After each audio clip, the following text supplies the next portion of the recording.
À un moment donné, je vous dirais, ma quête de nouveau jeune Panawan qui commençait sa business, ses rénovations, j'ai eu à un moment donné un client pressé. Puis là, j'étais à l'époque que je comprenais pas encore toutes les suivis automatiques, les systèmes de marketing. Bref, il y avait beaucoup de choses que je comprenais pas. Fait que c'était un genre de client-là, je l'ai accepté parce que je voulais des contrats, je voulais de l'argent, puis je voulais commencer à booker mes employés. Mais ça a été la pire erreur que j'ai faite. Pourquoi que c'était la pire erreur? C'est parce que un contrat qui est pas clair, parce que là, il était pas, parce que là, l'organisation n'était pas faite, parce que là, le client était pressé, mais là, on n'avait pas toutes les données, il manquait des places. Ça a fait en sorte qu'il y a eu des extras de son bord, il y a eu des pertes de temps du mien, il y a eu une mal compréhension du projet aussi, du sien puis du mien, puis dans le fond, j'ai pris la responsabilité aussi d'accepter que j'ai pris ce contrat-là. Donc, c'est de ma faute, moi, à base, d'avoir accepté ça.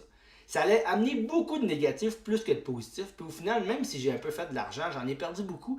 Puis j'ai appris beaucoup parce que j'ai réalisé que dans le fond, les contrats qui sont mal faits, qui sont pressés, ça ne devrait pas être des contrats qu'on va de l'avant.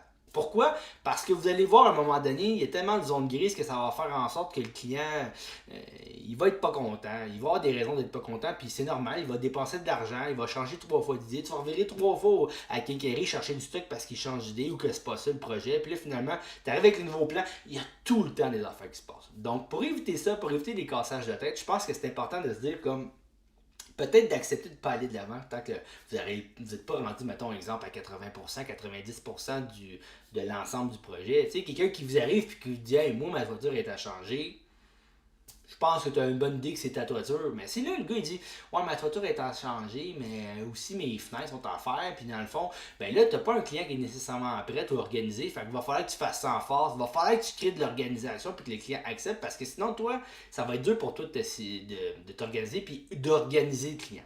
Donc, un client qui est désorganisé parce qu'il est pressé, ça va être le double de la job. Donc, pensez à la façon de faire en sorte d'organiser les travaux pour ne pas vous ramasser dans des contrôles où que, justement, il y a trop de zones grises, pas assez, puis que vous êtes en train de courir après votre queue parce que justement, ça n'a pas été organisé.